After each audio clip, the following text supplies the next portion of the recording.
Captain America throws his mighty shield. All those who choose to oppose his shield must yield. Unless you're a plane, or a bomb, or some ice, then he'll choose to take a nap. Cause the ice seems nice when Captain America throws his mighty shield. Welcome back to the Comic Crypt podcast. As we go into in our second episode, deal with the most famous story. Well, actually, one of the most famous storyline in Captain America's history, Cap No More. I am your host, the Holy Ninja, aka the Holy Demon, who is an utter Chad in this story.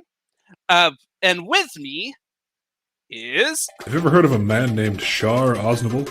Now, while I, Quattro Bagina, am not Shar Aznable, I heard that he was a pretty good man. Not Captain America! Hello, I used to have been Captain America before I was stripped of my rank and my costume. But don't worry, I got this very sweet, sleek black costume provided for me by my co-host here. Yeah, it was great using my billions of dollars to make this totally not infringing outfit.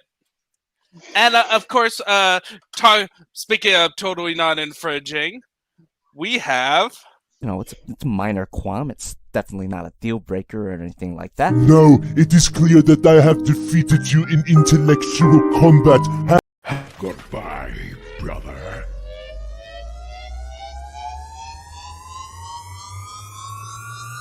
No, you don't, Megatron! Out of the way, Hot Rod! That's your punishment, by the way, for not showing up last night. I will now give you the silent treatment. Good, that allows me to introduce our next co-host.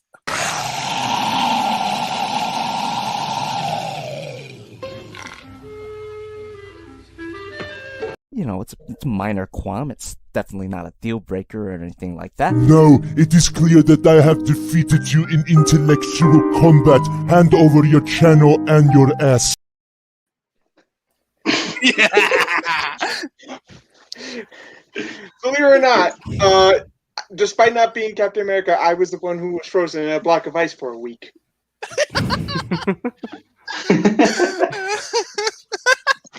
All right. I just wanted to. I wasn't even like saving anyone for anything. I just wanted to see if I could do it.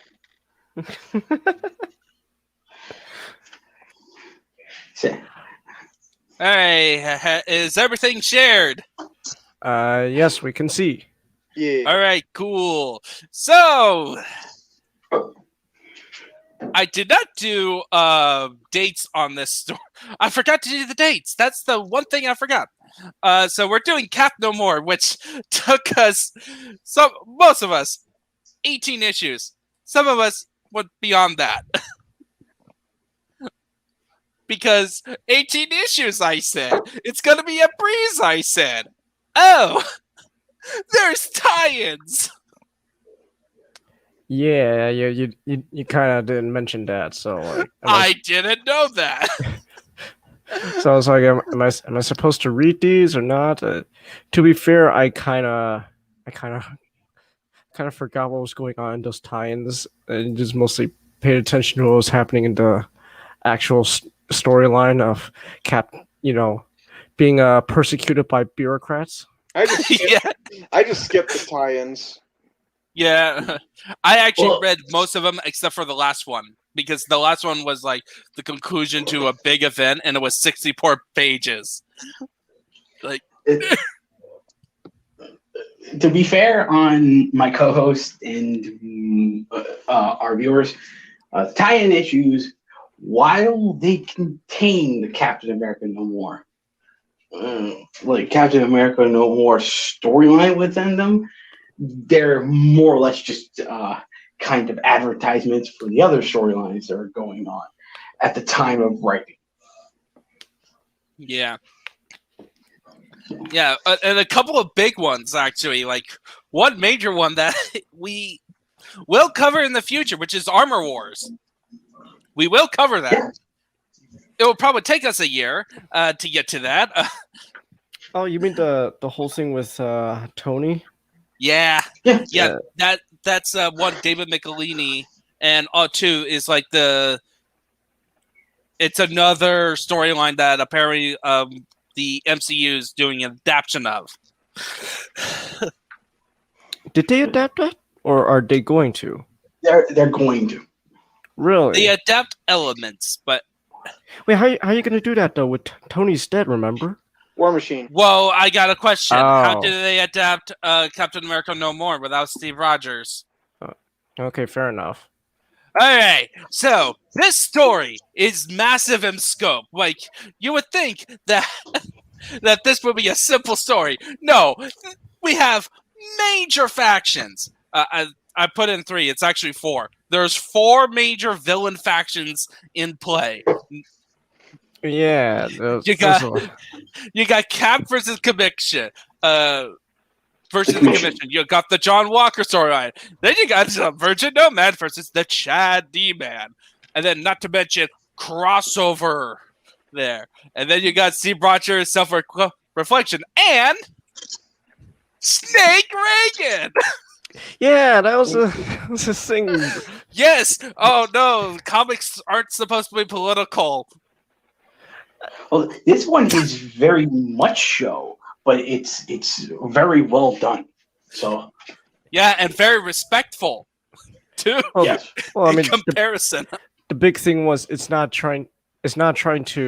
political in the way that it's not trying to be, a certain party's pamphlet for the next election. Rather, it's a story about Ronald Reagan becoming a snake person. Not to mention Nancy Reagan. Nancy Reagan got turned into a snake. Yeah, person. Nancy got turned into a snake as well. Everyone got snake. And what was her name? Like Viper? Yeah, Viper. It was just Viper. you get turned into a snake, you get turned into a snake, everyone becomes a snake. Yeah, that's gonna be that was the surprising thing about how Viper is portrayed in this storyline. At this point, it's like, yeah, she's a straight up anarchist. She literally said that. Like Cap's like, "Why are you doing this? Because I want anarchy. And the best way to create anarchy is to turn everyone into snakes. Why don't you just I don't know, with that much master planning army and sorry, why don't you just like wage war on America or assassinate the president?" But I don't want to do that. I want to turn everyone into snakes. No, first I wanted to turn the president into a snake, and then control the government by using him. The Anyway, government really is made of snake people. we're gonna go briefly over our characters and our opinions, because originally I was gonna plan it as like we're just gonna talk about the storyline naturally when we talked about characters, but I actually managed at the last second add like our typical 3-act structure with overview to no end. Snake Reagan don't. Yes. Also, there is one major thing about this. This is taking place during the legendary Mark Grindelwald run, which we be revisiting at some point. We will be revisiting the entire run. One tiny problem with it. Okay. It's over 100 issues. Jesus. Because it's a 10-year run. Oh my god. Yeah. Which, by the way, you know how long Chris Claremont was the writer for X-Men? How long? 16. Damn. Across multiple X books. Damn. Okay. If we ever get to that run, Mm-hmm. God mercy on our souls. Oh. We're gonna need to go piecemeal with that run. We're gonna need to hit the major hitters, not just all together. Yeah, we can't do it. Yeah, we got to do like, all right, we got to do from the beginning till a natural end point, and then All right, let's go. So, our first character is Steve Rogers. I just had two major plot points about him because everyone knows who Steve Rogers is. He was made in the 40s. He got iced over 10 years. Then he got back to be part of the Avengers. Yeah, he gets to wage war against bureaucrats. Not technically waging war, actually. That is like an interesting thing about how much Cap, even though he knows something's wrong with the bureaucrats, he's a lawful good hero. He's a nice boy. Yeah, it's like. Oh, go right ahead, Chance. No, I was just agreeing with you. Yeah, he's a nice guy. Everyone wants to be Steve. Yes, everyone wants, including our other main character in this story, John Walker. He was introduced as the Super Patriot in issue 323. So 10 issues before, 9 issues before this storyline begins. Yeah, and then I was just gonna say, a big confrontation with a previous storyline involving the power broker, which is also possibly becoming a big deal in the MCU as well. Yeah, wait, that was his friend, like that, the wrestling dude, like his manager. No, the power broker wasn't his manager. So we did not see him in the storyline. We did not see him in the storyline. Yeah, exactly.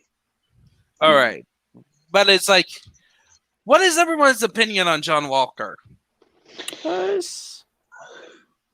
He's all right. A very, I would say, very, very interesting character to look as a retrospective. I would say he's, based on my reading, his heart's in the right place, sort of. He's just a little misguided, and then as the story went on, he kind of started showing some anger issues, to say the least. Yeah. How about you, Nick? So I say this. I'm basically agreeing with all you guys. If I were to add something, it would be what made Steve different from John is that Steve. If we go back from first Avenger, like the first Avenger movie, Dr. Erskine, in order for the project to succeed, he needed not a good soldier, but a good man. John Walker is a good soldier, but he's not a. I say it loosely, not a good man. Yeah, I feel sorry.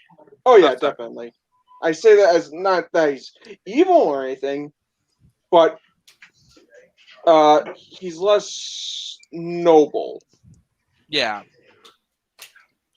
I feel sorry for John Walker in this story. It's like, I see him as like him trying to do, like at the beginning, like he was like, Captain America's harshest critic. And then all of a sudden, oh, I'm now Captain America.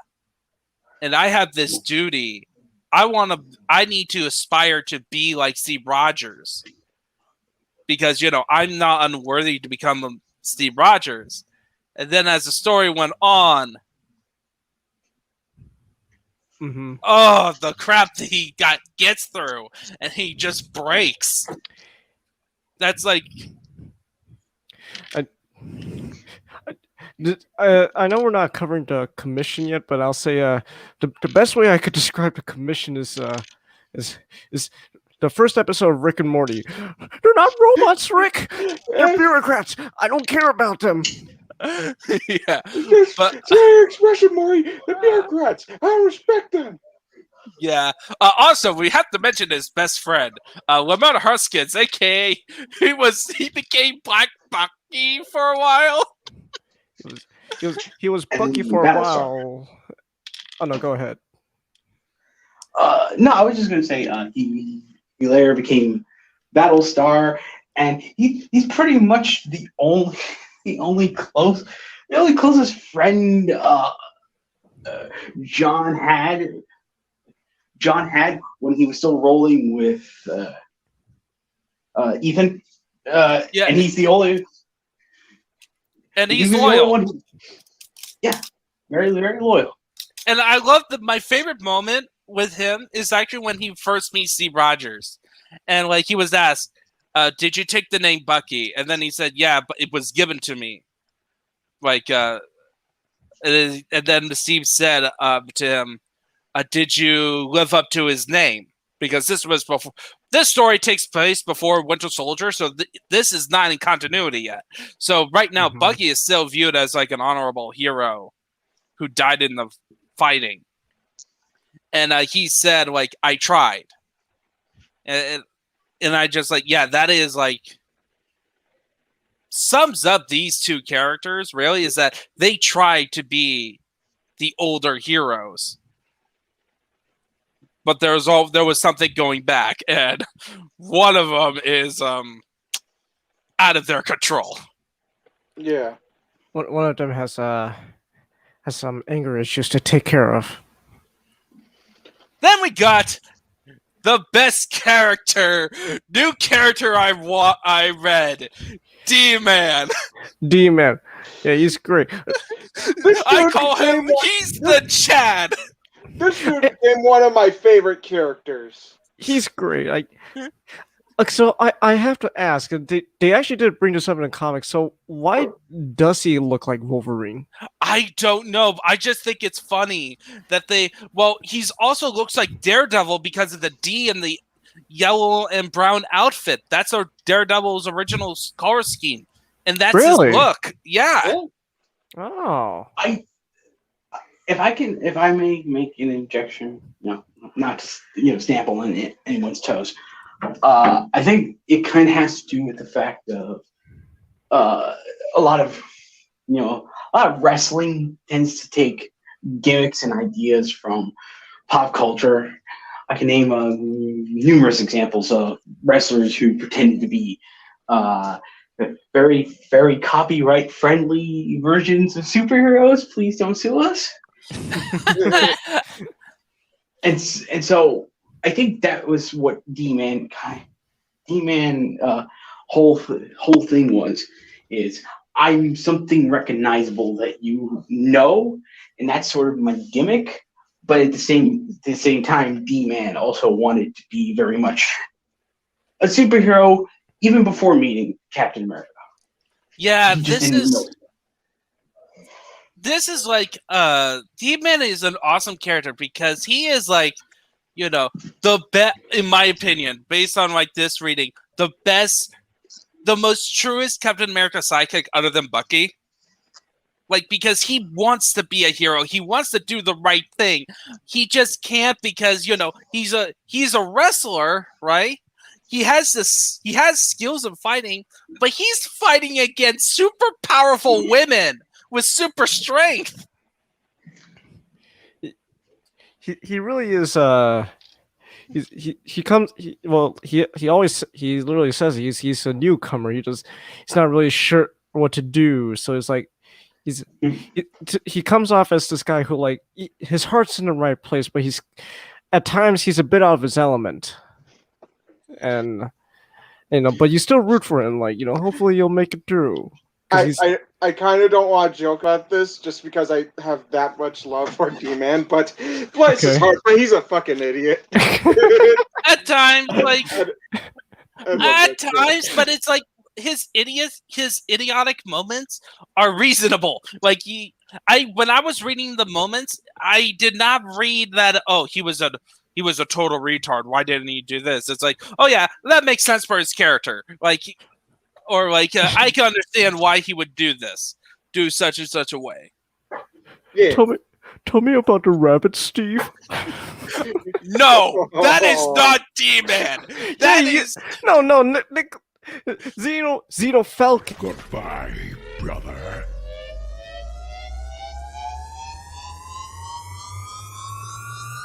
No, you don't, Megatron! Out of the way, Hot Rod! No. Listen to me. Mr. Xeno Falcon here is the one that brought up. I don't remember bringing up such a thing. You did. You were the one who was like, he's bless his soul, he's a retard. I don't remember saying that. Oh, no, you okay, took it. I You see. took it to the next level. To like, oh, Timmy met the rabbits, Because Chappie. every time Xeno Nick here makes a joke about bless his soul, he's a retard, it always leads back to our conversation about Onapu and Taipu. It always happens. A conversation about Onapu and Taipu on Genghis What? Khan's What are we Battle talking for about? Are we 1. talking about Bionicles right now? Had to do some shilling for a second. Genghis, what did you do? You just gave away his secret identity, man. Now the U.S. government's going to deport him. Where? Oh, don't tempt them. Do not tempt them. All right, next person. Come on. Oh, no! Come on! Oh no! All right, What kind of name is? there. What kind of name is? I already had. Vagabond anyways? Oh, oops. Oh. Oh. I didn't have much information about him. I just said the Falcon first appearance. But then again, the Falcon is also well known nowadays. Yeah, nowadays he's very well known. I mean, at most we can say that in the comic books he was less honorable soldier and more. I'm just gonna call out and say he was a pimp. In the comic, it seemed to be more like he was like a politician or like something with the government at that time. He was a social worker. A social worker. Yeah. Okay. Oh yeah. By the way, Steve Rogers is a comic artist at this point. Really?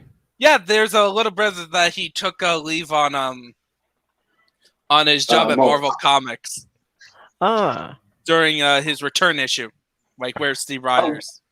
One thing I will say about Falcon is I think he was one of the most interesting things about Captain America, as we talked about with D-Man, is most of the sidekicks are people that more or less kind of reformed their previous lives and was was inspired by the Captain to lead a more righteous cause. With the Falcon here, he went away from his his seedy backstory and decided to adopt the role of at times not very lawful, but very much a heroic hero. You know, until they retconned and say he was never a pimp. Yeah. Yeah, but the interesting thing about Falcon's role in this story was like he was the closest one, the one who was one of the closest friend to Cap, right? Like there was a moment where like he was constantly telling Cap to bring it up to the press and expose this and like fight it through that way. But then after a while, like Falcon just respects him on his decision. Yeah. Sam Wilson. He really is he's a good person. Sam's. Yeah, I like Sam. As opposed to the next guy.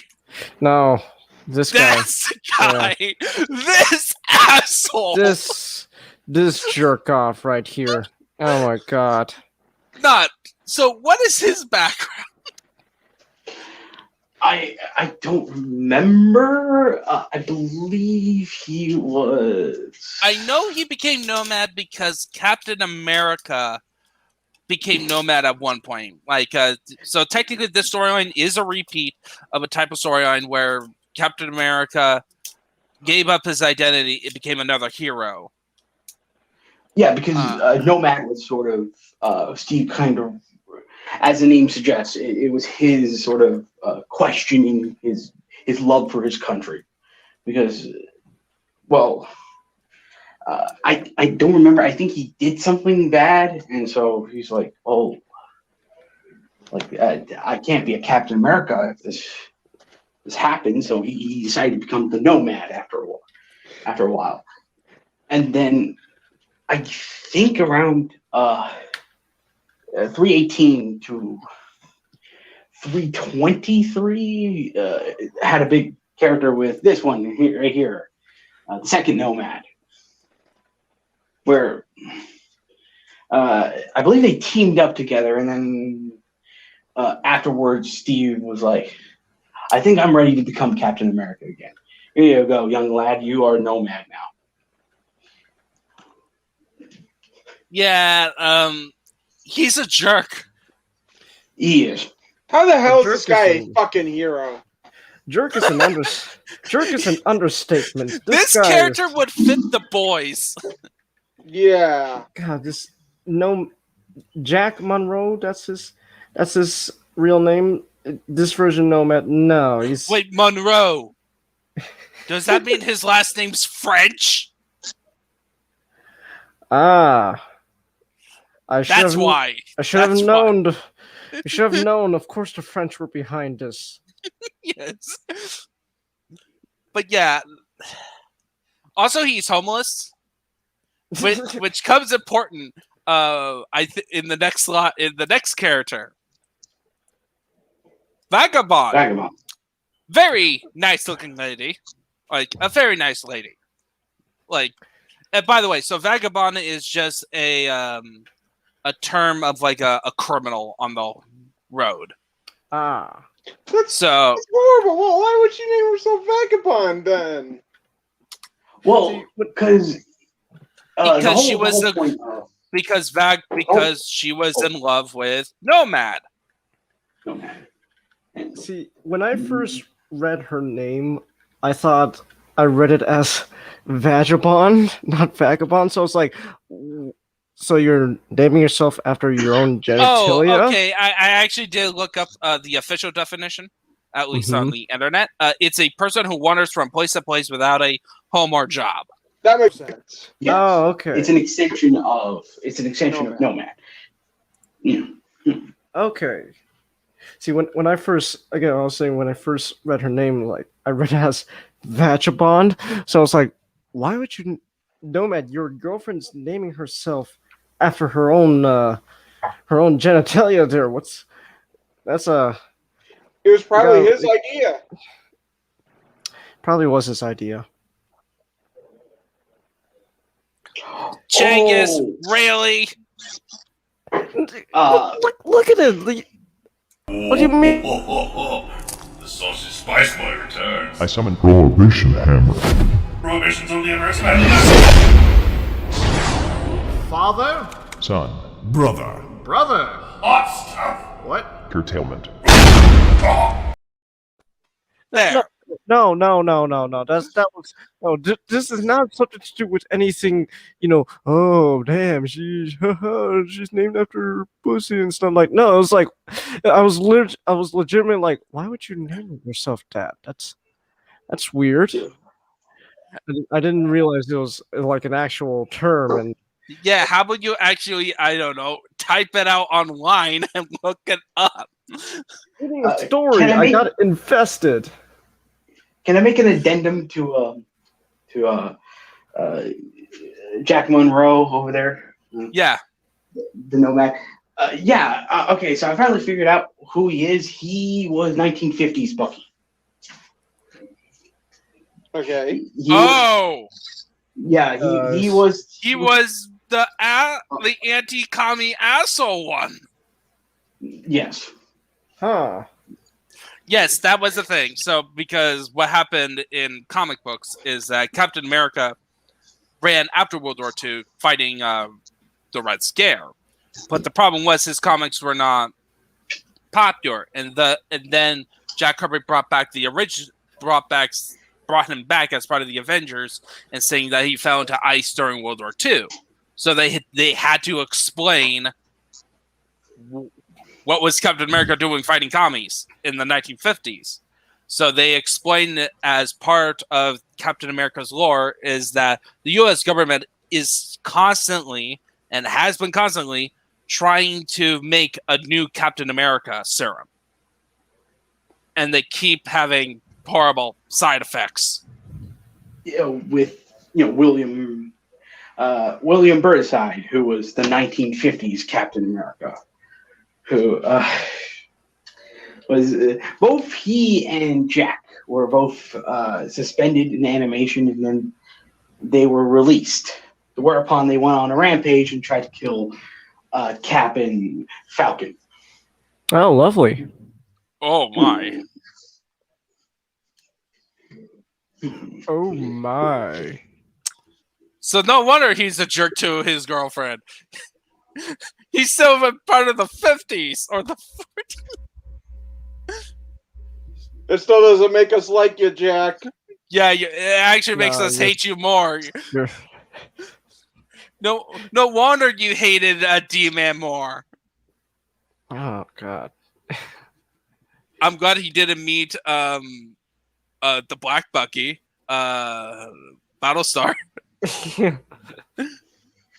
My God, he would not have handled that. Oh God.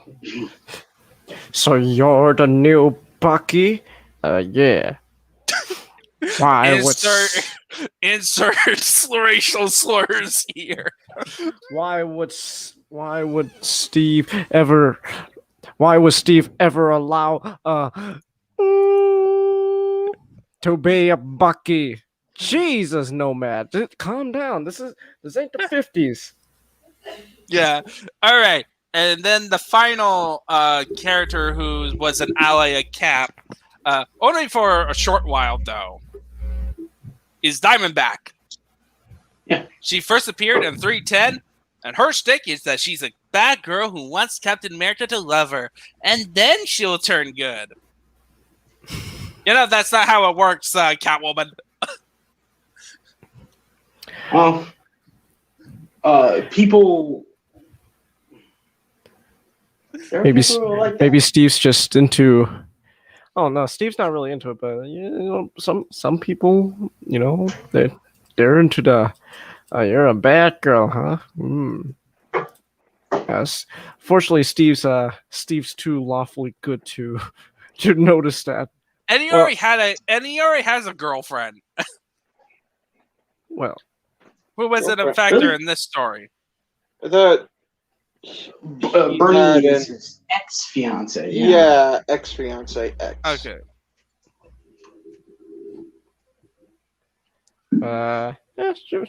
Well, again, insert joke about why comics can't have relationships. Be a thing. It's so sad.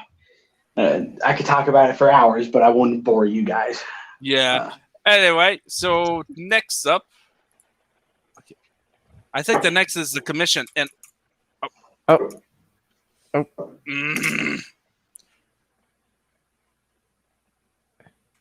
yeah, first villains. We got the villain groups that are in there. And you didn't fucking put the commission in there. No, they get their own thing. Okay, but you see the next slide. But these are classified villain factions. So which of these four was your favorite? I like how the Watchdogs were basically Puritans. Oh, really now? Yeah, literally the first thing you open up is they're burning down a pornography bookstore. Like, no smut in my town. We're gonna burn it up, and anyone who sells it, you're gonna die. Genghis, your exposure to Puritanism is lacking. Dark Timeline Ninjato. Change.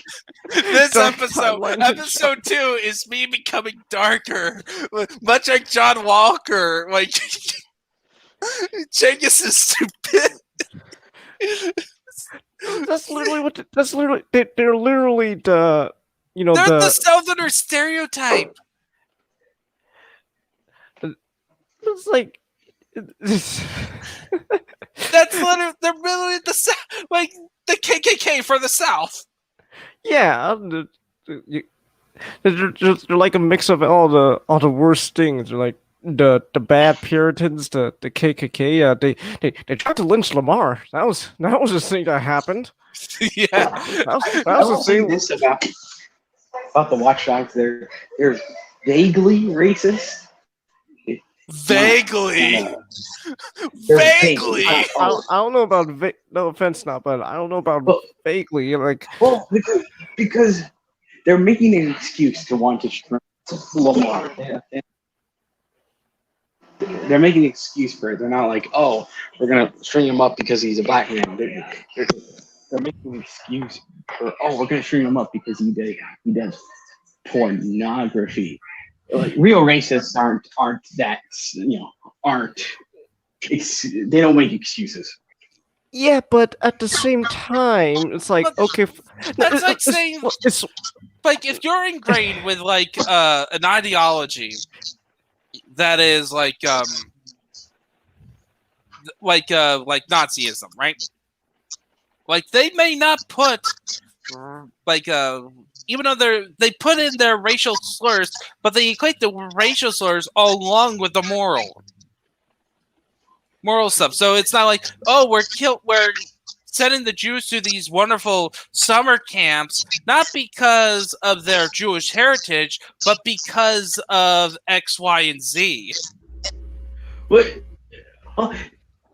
it's the idea of, the racist wants you to know that they're racist, and they believe they're good because they are racist. Here they just have to do they are still bad guys, and they're kind of justifying that they're not bad guys by doing a gymnast level mental gymnastics over here.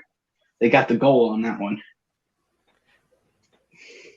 Like, I'm just gonna say, like, I don't think you're just vaguely racist when, like, okay, fine, we're gonna kill this guy because not because he's black, but because he's a pimp. Okay, that's one thing. And then you go, okay, so how are we gonna kill him? We're gonna lynch him. Oh, Yeah, And- instead of, I don't know, shooting him, lighting him on fire. Like, there's a big bonfire in that panel. yeah, there's just like next thing you know, they're gonna say like, well, this guy's he's selling smut, so we gotta kill him. Okay, now we're gonna kill him by crucifying him on a upside down burning cross. Okay, and also now, boys, remember to grab your hoods so that way you can shield your eyes from the fire. Now you're not even vaguely racist. Genghis, you don't understand. It's not about the racism. It's about sending a message. Anyway, speaking of sending the message, the resistance. The resistance. Yes, another pro-militant mutant fascist group. Yeah. Look, this- Discount League of Mutants. That's Discount literally Brother. what they were. That's literally what they were. They're discount League of Mutants. It's like the mutants are being persecuted and stuff. So we gotta fight back. So you in league with that Magneto guy? Who's Magneto? This is a completely original concept we're doing. Look, we have matching uniforms, like the Hellfire Club. Oh my god. I can't hear Hellfire something anymore without thinking of the Gala. Thanks, Yeah. fucking Marvel. Oh yeah. Oh. Every time you hear Hellfire, you just think of Bobby in a dress, and you're like, yeah, that's what I want. I think of Marvel. Right now, I'm thinking of doing the song with Judge Floro about the Hellfire Gala. Dark fire. Hellfire is fire in my skin. This burning desire is turning me to sin. But hey, okay, and then we got the Serpent Societies, or the Serpent Society. We didn't see all the members because they were going through a civil war in this story when we hopped in, and that's where like Snake Reagan came from. Snake Reagan. We get a mini arc within this arc. Yo, dude, I heard you like story arcs, so I put a story arc in your story arc about at the end Reagan turns into a snake. Yeah, so like Reagan becomes a snake person, then he's cured, and then he gives a whole speech. I'm better now. You got fangs. You're gonna follow up on that? Probably not. It was just like a slight political jab, but but it was like, okay, that's clever. That's fine. That's like, Twilight Zone ending, like Twilight Zone. And then the final group only showed up in the third act. Ultimatum. They were just a generic group. I think if I read the Captain America comics earlier about Flag Smasher, it would probably have more of an impact. But when you have like comparison between the racists, the mutants, and the Serpent Society, yeah, I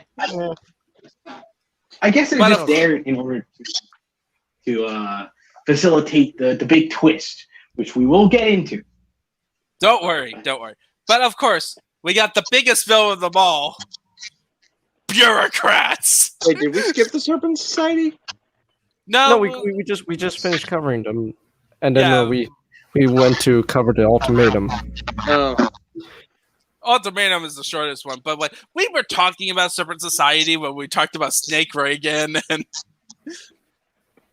yeah, fair enough. Was there any interesting stuff with the Serpent Society that you wanted to talk about? Other than that, they were probably the best villain group in that story. Not really. Yeah, that's true. Then again, it's like they're classic supervillains. Yeah. Too. They're not feel like, they're just like that one-off group. And they were all individuals. Yeah. Each of them had their own abilities, and too. I think it was actually during the Grindelwald run that the Serpent Society becomes a thing. Because it came from that at that point, Marvel made so many snake-themed villains, and that a writer came in, somebody came in and thought, let's have a reason why there's so many snake-themed villains. Why so many snake villains? You see, Snake Illuminati. Yes, exactly. Snake Illuminati. Speaking of Snake Illuminati, the Commission. Yes, Bureaucrats. I will say this, as Bureaucrats, this is actually the most realistic depiction of Bureaucrats I have seen in media. Because they're different individuals who are contradicting what they kind of wanted. It's just a problem with Bureaucrats.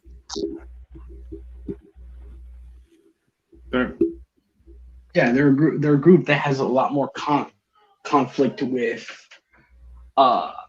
each other compared to with outsiders.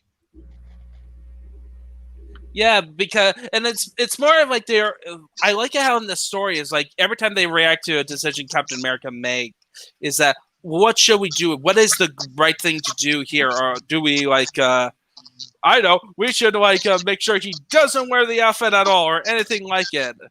It's no, if you persecute him, it's gonna get into greater trouble. Yeah. It's going to cause bigger problems. Or it's like, hey, why not we just replace him? But wouldn't Steve object? No, he's not going to object. I know, like, based on his character, no, he's not going to object to it. Okay, we'll replace him then. Captain America. Well, I'm replaced. Okay, that's a thing that happens. Yeah, but then the commission start getting in the way, and then that's when you got Captain America involved as the series, like this arc goes on to a climactic conclusion. Yeah. So let's just go into that. I call Act 1 boot camp. Because a lot of Act 1 focus on John Walker. Like, even the first issue, like the issue that we used for the title, like, you know, the opening card, like the iconic cover, a beautiful cover. It focused on John Walker stopping a super villain, a villain being Super Patriot, showing how he's different from Steve Rogers. And the Century Act 1 here just gives us the basic setup where the commission, which apparently has been around for a while, finally came around to basically force Steve Rogers to, you have to work for the government and do everything this commission wants you to do. And Steve is like, no, Captain America's a symbol, not a soldier. He's a civil servant, not a puppet for bureaucrats.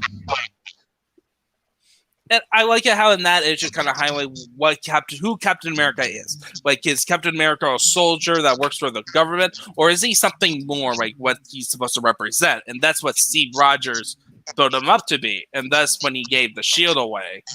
Is like that is showing that is the only thing he can do because he doesn't want to go against his ideals. He gives such a great speech about it. A really great speech. It should be. I think that speech, in my opinion, should be as remembered as his plant your feet speech. Yep. Yeah.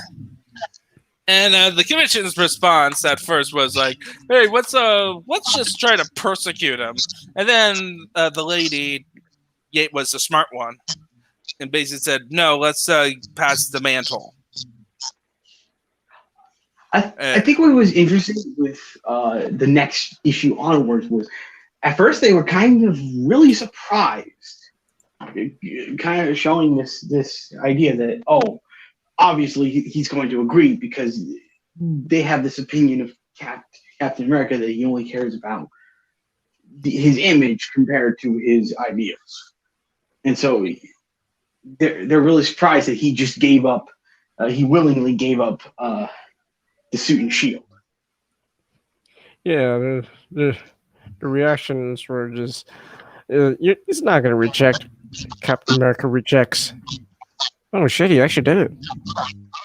And it definitely felt like they were in a panic, and some people, you got anger at some people of like, but then it's a surprise Pikachu meme. Just if you don't agree with this, why don't you just give up being Captain America? Okay, I'll give up being Captain America. What? Yeah, Steve Rogers is a total Chad. So anyway, John Walker becomes the new Captain America, and then he goes through boot camp, and we see him at this point trying to, once he watched the video about how Captain America fights, him trying to embrace the idea of being like Steve Rogers. Like, what would Steve Rogers do in this situation? Which is exemplary about how, with his old former boss, how he handled that, and then the aftermath of it. And we got to learn more about. Again, I guess it's just kind of him trying to break the mold, as it were. Meeting with the Freedom Force. That little ditty right there. Yeah, the Freedom Force. That's all. That's all fine. That's always fun when you realize, oh yeah, this is during the period where the Brotherhood of Mutants do not exist, and most of the members went to work with the government to hunt other mutants. You are now. Of course. Oh, go ahead. I was just saying, you are now our mutant Suicide Squad. What's a Suicide Squad? I don't know. I feel like we're copywriting something. I love the mock trial. Yeah, the mock trial. Oh yeah, the one in when Mystique disguises herself as Quicksilver. I mean, we're not there at that story point yet, but I just wanted to bring that up. Objection. You can't wait a minute. You can't object. You're right. No, wait. This is not even a real trial. I can object all I want. Object. Oh yeah, the Blob. The Blob just like, hey. Order in the court. Order in the court. I'm gonna sit on all of you. Yeah, and of course Oh, I'm sorry. Go ahead. You were about to say something. Yes, I was about to say, and of course we have a very, very special cameo appearance by Taskmaster. Kind of also, yeah, Taskmaster was there. That was cool. That was a cool moment that Taskmaster showed up All right, the way he did. All right, Taskmaster, your new job is to train our new Captain America. Okay. He's just like, okay. Yes. No objections. He's just like, okay. Yeah. And so yeah. Then we move on to Act 2, which I titled Sadness. This is like a depressing middle. Like if it weren't for it being a superhero comic, like the general upbeat, it would be very depressing. Man, John really gets the short end of the stick here. Yeah, first mission, you have to go to your hometown and find out that a lot of your old friends are part of this racist group, and your high school sweetheart was willing to become a hoe. Oh yeah, I completely forgot about that. The girlfriend, the high school crush, is a hoe now. Or willing to become a hoe. It's like, oh hey, I remember you. Yeah, John, right? How you been? Oh, I'm trying to become a hoe. What? Well, she wasn't as happy in the comic books as she was. She was like, "Oh my god, John Walker's here! I can't believe he's seeing me like this." Yeah, when I saw that, it's like, oh, it's a tragedy all the way around. Now, her impression of John Walker is that he's like a crazy man. I wouldn't say crazy man, but it's like the impression. Well, the reason I stopped it is like, well, by the end of the story. Well, yeah, by the end of the story, it's like, oh boy, John.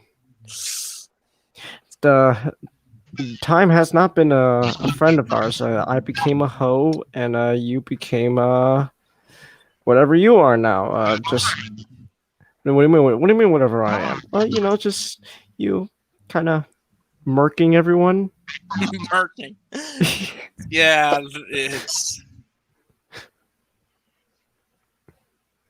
And then and then you see times where he's just beating, his power position is being on top of a guy and beat the living crap out of him, even to death. I wish Mastic was here so he could show us the U.S. agent beam again with the shield. Oh, I wish I would have got that image. That would totally be like John Walker saying, just because he just looks so angry in that image. I mean, to be fair, I would say this: the MCU version, it looks sillier than the comic. Yeah. Yeah, I don't really have much of an opinion on that. So That's just my opinion. But anyway, by the way, I haven't seen the Falcon Winter Soldier. I'm just basing on the image. Falcon. So okay, we're gonna go. How about we do the comparisons like at the end? Like I did them. Okay, sure. Because I got some thoughts on Falcon and Winter Soldier. Yeah. Yeah, and then you have Steve coming out of retirement with another awesome issue about him fighting Brother Nature. I like how Every stuck ass in every galaxy. It's one of my favorite lines in Robot Chicken. What? Hippies suck ass in every galaxy. Okay. Well, I just like how I love how that whole confrontation between Steve and Brother Nature is like, it's like Brother Nature's like, I'm doing this because I'm a hippie, and and Steve, instead of being like, hippies are stupid, it's like I get where you're coming from, but you gotta realize that what you're doing is causing more harm than you intend. And then at the end, Brother Nature's like, oh my god, you're right. What have I done? Which goes to show you, just like the Steve really is the type of character that can, for the most part, bring out the best in people. Can't really be said for Nomad, because Nomad just sucks. I wanted to beat up Nomad, so he's obviously making the worst out of people. God, no.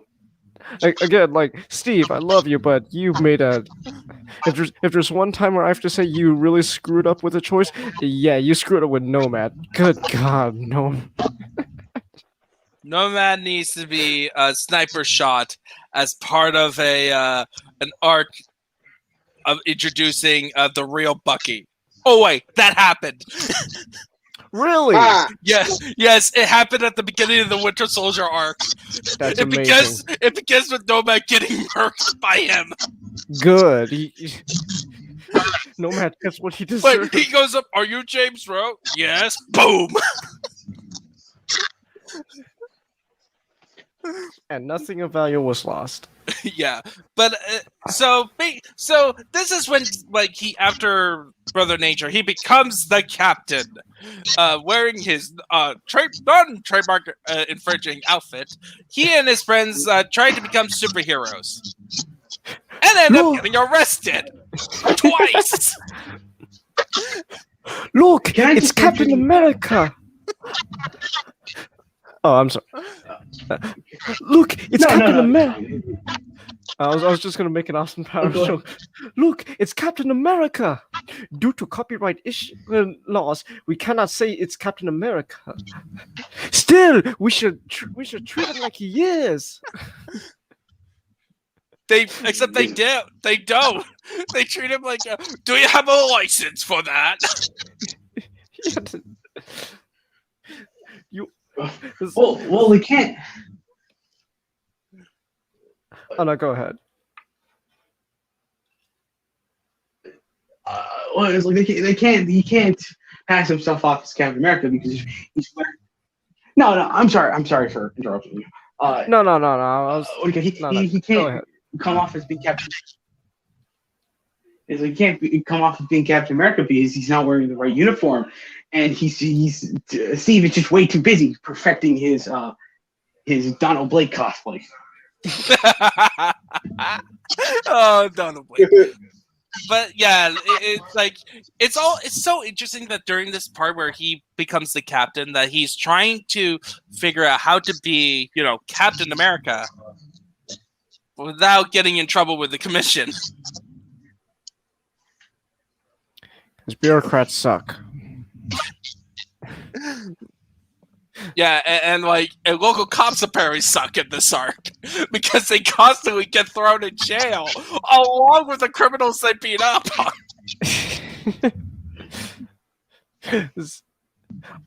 Who are you? I'm Captain America. You're black, though. Now, what the hell is that supposed to mean? Yeah. But anyway, and then like to make matters worse, this is when his identity, John Walker's identity as Captain America, got exposed, and then it resulted in the Watchdogs and murdering his parents in front of his eyes when he was trying to save them. Yeah, that was And then he went all Omni-Man on him. he just went on a Killed him. just. Good Lord, John, this is a massacre, not a killing. This isn't just a killing. This is a massacre. Good Lord. Like, by the way, this was injuring 13 people. Like, oh, you injured a bunch. Really? You stuck a gun through somebody. I just like how like all they show all those panels of him just murking everyone, and then at the end it's just like, well, actually, only several people died. The rest were just really severely maimed. It's like False. it's like I don't know, like. Several people were just straight up shot. There was one time where he just literally impaled a person with a pitchfork. For that scene, all I can muster up is just I it's like Battlestar. You don't understand. I didn't just kill the men. I also killed the women and the children. I slaughtered them like animals. And he hates them. Oh, we need to recast John Walker with Hayden Christensen. And we need to gender swap Lamar to be Natalie Portman. John, what's wrong? I don't like John, Lamar. John, it seems like you're not really enjoying your place. I don't like my hometown. It's full of sand. It's coarse. It's rough. Gets everywhere. Yeah, but then even this, like, I would give John Walker this. He still tries to be integrity. Like he admits what he did. Yeah, like with John, it is very much as he is a dark reflection of Captain America, but there is that there is also like the thing that they do both share is that they are questioning what they are doing at all times. Yeah. Yeah. Though John has to even question his own sanity. And then Act 3, where it's a twist. It was I, the Red Skull. Yeah, that was see, John okay, so jumps on you, Captain America. You thought I was just an American visitor, but it was I, the Red Skull. See, and then Act 3 is, of course, it was me, Optimus. It was me, the Shockwave was the one who made sure circumstances led to Johann Smith's lifestyle, so that way he would become the Red Skull. So this trust me, this is all part of his plan to prove that religion is stupid. I don't know how, but it fits somehow. If there's Okay. one thing I have, I was just gonna say. Oh, go ahead. Sorry. No. I'm sorry. One thing I have to say is that it's like there's one thing I have to blame Steve with is he should have seen this coming. Because there's only about 2 supervillains that try to screw with his life. It's Red Skull or Baron Zemo. Yeah, that's true. There's only like he should have seen this. It's like, like by the time like he was like, maybe the commission is off. It's like he could have thought, oh wait, oh no, is this Baron Zemo or Red Skull? Well, see, here's an interesting thing. So so in my opinion, I I mean, yeah, the Red Skulls. He was behind it all along. I personally think it would have been more interesting if it wasn't the Red Skull all along. It really was everything that happened really was just because of bureaucracy being a bureaucracy. It's just like, like the Red Skull was behind it all along, but like it kind of, it just shows you. Well, then it wasn't. The commission didn't take away Steve's title as Captain America because they were being a stupid bureaucracy. Was because they were being manipulated all along by some German guy. I don't know. I think of this as a fine comic booky. No, I have no problems with the twist. I personally think it would have also been an interesting route to explore if it wasn't Red Skull. It was just literally it was because of bureaucracy. It was being a bureaucracy, and you know how that turns out. There's a merit to that. Like, I think it works in the comic book because obviously Mark Grindelwald throughout the entire story arc, he was being kind of facetious with the politics of the story. Of course, as we mentioned earlier, Snake Reagan. Yeah. And so I guess he wanted to keep, like, he did want to touch upon some American aspects with the work, but at the end of the day, he wanted to keep it as a Captain America story and not just, here's a story about bureaucracy and capitalism. Just, the great villain all along was Red Skull. Well, I wouldn't say the story was necessarily, there wasn't really anything that was, capitalism and bureaucracy. It's all bad. It was more just it's more sly commentary.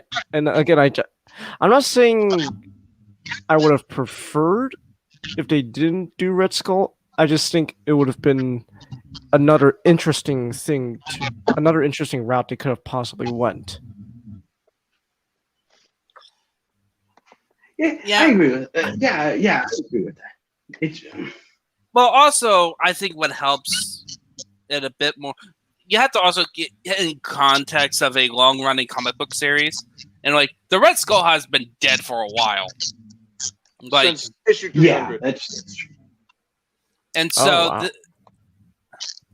so this was like a way to bring him back, like, and this was such a cool way too. It's like, yeah, it makes sense. It's like, how would the Red Skull, like, who would be this person who knows exactly how to tear down Captain America in this specific way? Hey, Changus, did the whole Red Skull looks exactly like Steve Rogers thing remind you of anything? Was it? Not at the moment. Really? Nothing involving Transformers? Oh! Wait, Age of Extinction. I haven't seen it, but I know what you're talking about. Actually, no.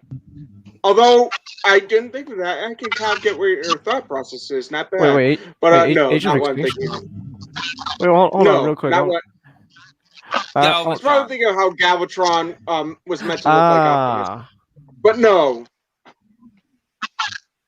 Although you are on the right track. So Nemesis Prime? Prime? I wouldn't necessarily say. Okay, can you just tell us what? Yeah. What? I will say Beast Machines. Yes.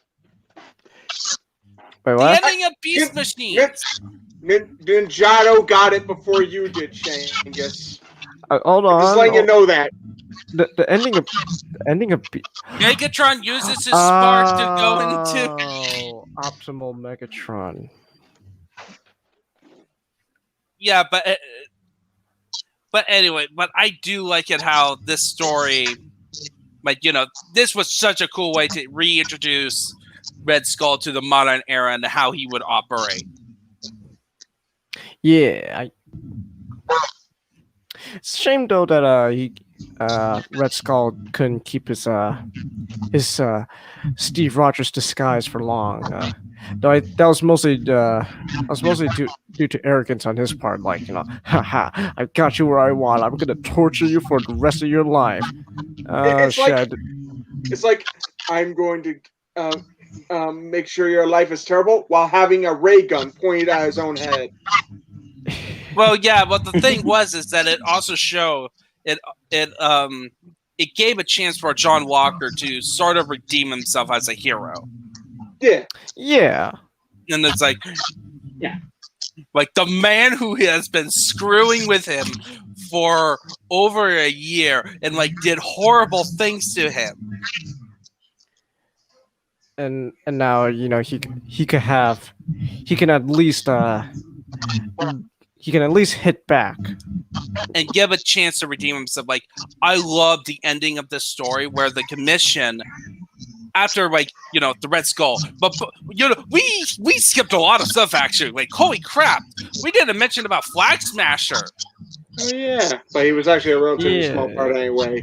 Well, it was part of the reveal, but also showcases like, oh yeah, it shows a cool moment for Flag Smasher, but also showing how John Walker is not Steve Rogers.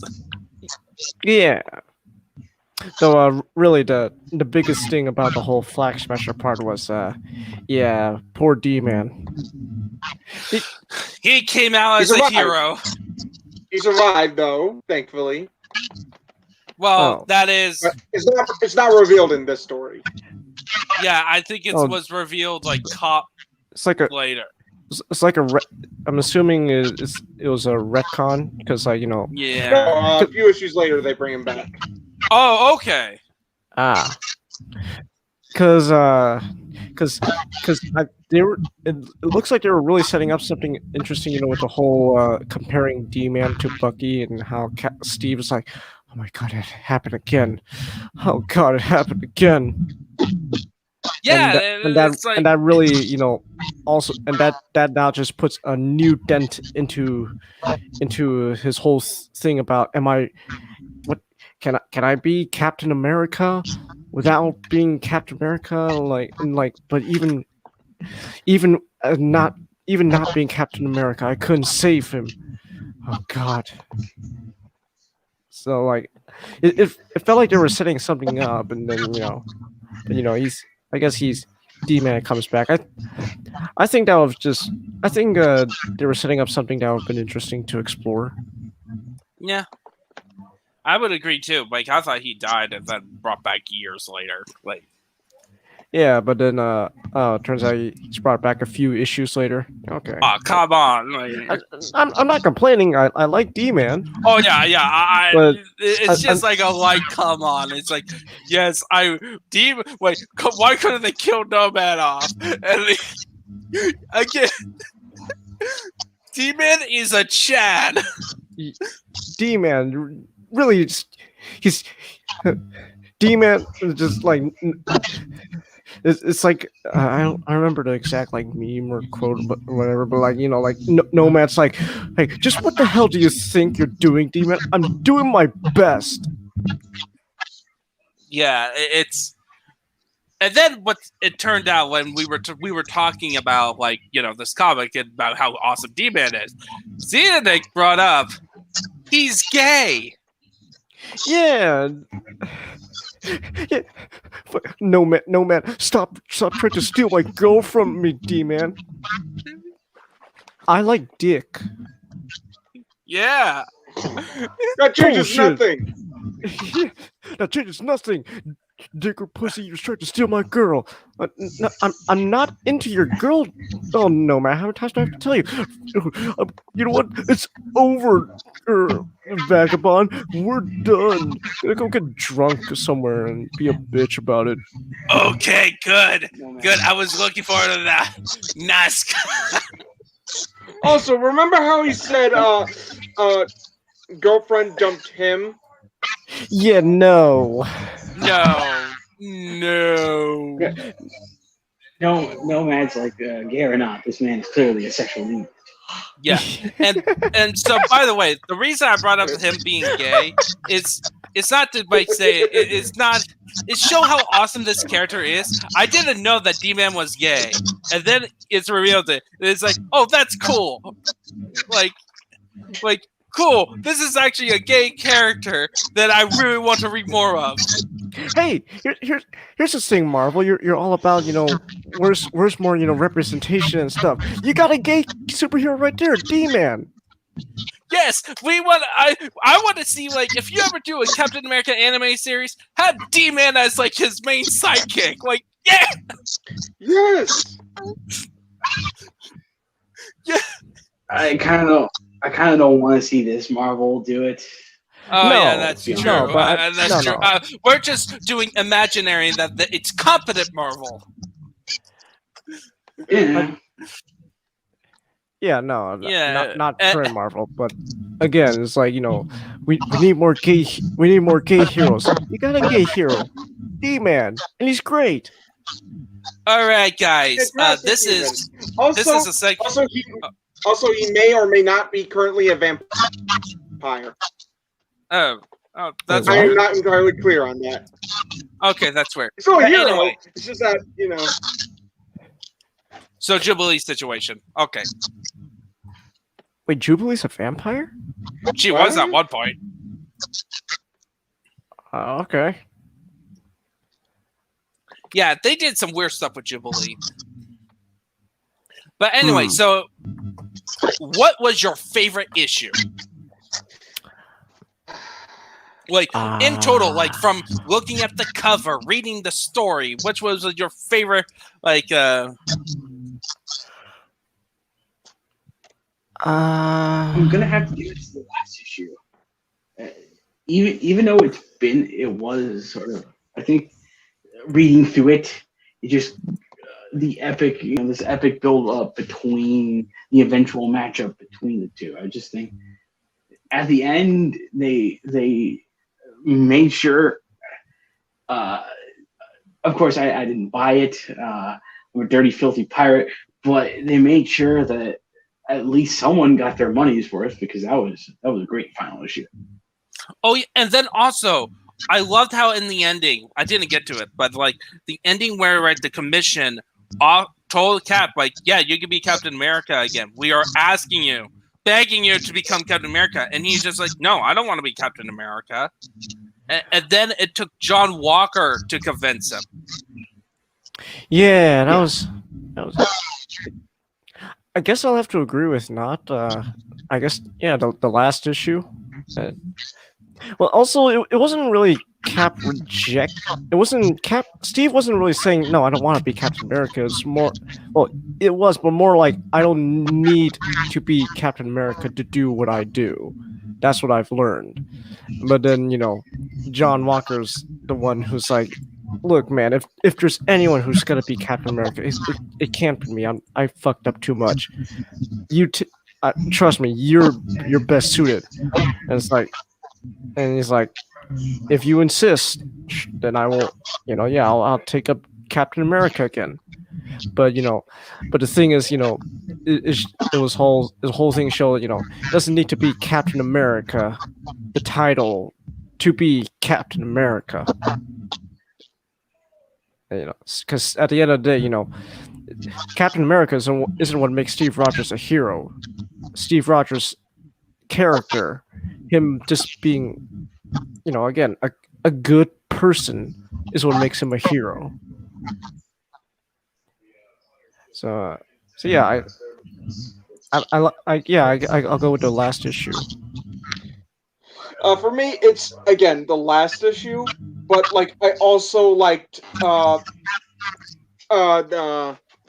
liked a lot of issues from this actually. Like the one against like again the one where it's Steve against the hippie. Hippies suck ass in every galaxy. I love that line. The one where that's an issue. Okay, Xeonic, that was issue 336. That Yes. 336. There was issue 340, which is the breakout issue, where the villains try to break out and they have to stop it. Oh yeah, that was a cool one. Because because stupid Iron Man, screw you, Tony. Yeah, Yeah, Tony, what Tony. the hell? But yeah, fucking hell, Tony. But like you also have like it's them trying to stop a break-in. But I also like the whole mini subplot with Armadillo.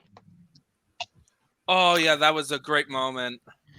I don't know much about Armadillo, so Maybe Armadillo is basically the joke villain that people don't like.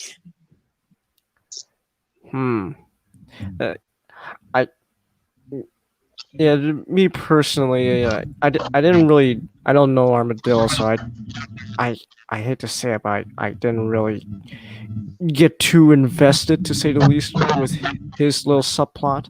I was like, okay, they're doing something with Armadillo here, and that's the thing. And that's just. It also shows the wasted potential of Vagabond. Yeah. Maybe she may not have been the fighter, but maybe she could have been the one to, get people to stop, fighting each other. The peacemaker. Yes. I also love the Serpent Society subplot. Yeah. The whole issue with the rematch with the Resistance. Oh yeah. Yes.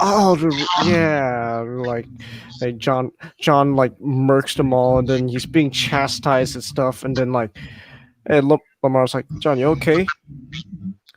I missed my parents' funeral for this. I'm like, that was that moment. That was like, John. Oh, I'm so sorry. Oh my, yeah. And the fight between John and the left and right winger.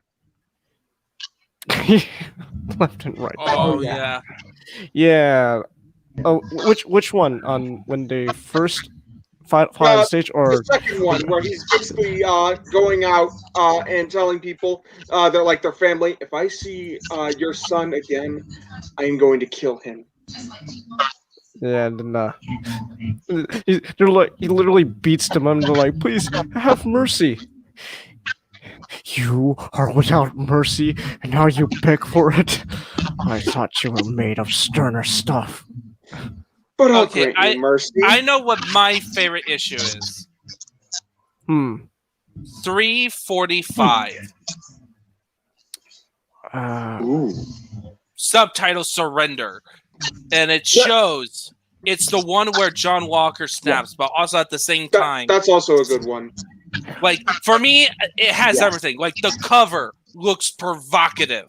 Like, it shows like a split cut, a split half of where you have like the right side of the cover. It has Captain America, has John Walker being like lynched by the Watchdogs, and then the left you see Steve Rogers he's confronted by the Commission. Yeah. And both are being chained, and both have no, you don't see their eyes. Yeah, that was. Yeah, I like that. And then the events of the story in there, where it's like, it was that moment that shows why Steve is Captain America and why John fails. Yes. And the most heartbreaking thing. Yeah. With him working on those people, and then talking to his mom and dad, his mom, pa. Even though they're dead, riddled with bullets. Yeah. Yeah, John really got the short end of the stick. Yeah. Like, what I really like about John is that he's not a villain. He's not a bad guy. It's just again. He just could not be Captain America. Yeah, He's the wrong choice. again, I like I said, his place ultimately is in his heart is ultimately in the right place. It's just he's a little misguided here and there, and he's got some anger issues to work on, and he has to deal with the Red Skull. Yeah, with the Red Skull manipulating, giving him the worst hand possible, and then just sabotaging him every way possible. Yeah, all those factors leading up to just him, just ultimately, just snapping. And that was, ugh. If I'm gonna be honest, I don't think there was a single bad issue. That's true. There was no slow issue. No. The only thing I would criticize were the covers, but covers in the comic is they're selling. They're more advertisements than they are just. Yeah, and that's I'm not dissing on great covers. My second favorite issue is the first issue, The Choice. That was a great issue, and I would say that is if it ever gets collected, if there was a Captain America 80th anniversary collection. The Choice should be in that collection. Because that defines who Captain America is. Yeah, all in all, there really were just a lot of great issues in this story. Yeah. So. And it was a good amount of seriousness and hilarity. Yeah. Again, we have this arc where we have in the issue before this one, before 345, was when Ronald Reagan got turned into a snake. So before we have John Walker murking people after seeing his parents die, we have a story where Snake Reagan, little Gorbachev, tear down this wall. Reagan, smash. Reagan, smash. Hey, what's going on out there? It's just Reagan. Don't worry, I'll tie himself off. Reagan, sleepy. Yeah. Reaganomics. So yeah, I just overall, I'm pretty sure this is a glowing recommendation, right? Yeah. Yeah. Yeah. Oh yeah, I'd recommend this book. Yeah. So. Next episode will be our first live stream episode, and then this is our first going into a full run of comics. For the rest of the year, we are going to be covering, as you see, George Perez's Wonder Woman. Wonder Woman! Wonder Woman! And so for this month, for you guys, you just need to read the first 12 issues. And since this is the beginning, there's absolutely no way, I think, that there's going to be any tie-ins. We shall see. What is this, 86? Yeah, 86. I bet you it's going to be 20 tie-ins to... No, don't torture me. 20 tie-ins. All right. Yeah, so I would say this. This was a fun one. So I have been the Holy Demon.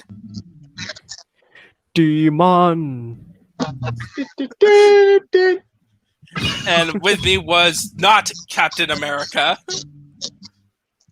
I have been reinstated. I am happy to hold the shield once more. Oh, you're now not the captain. What America crossed out. He's like, I just need to get my dry cleaning. I just need to get my my suit dry cleaned because, man, John left a lot of blood on this thing. you go to Mr. Washy Washy. Yeah, and then we I have no suit. Fine, I take picture of Ang Lee anyways. Good. He makes me wet for me anyway. Yeah, so I also have been having I have Xeno Falcon or Xeno Nick. Yeah. And then Chengiz, which gives us the proper PSA of Nomad sucks. Yeah, he's terrible. Don't fuck John Monroe. Yeah, fuck him. Jack Monroe is just no. He sucks so much we don't even bother remembering his name. Yep. And so this has been a great podcast. See you next month. Bye. See ya. Bye. Rick and subscribe.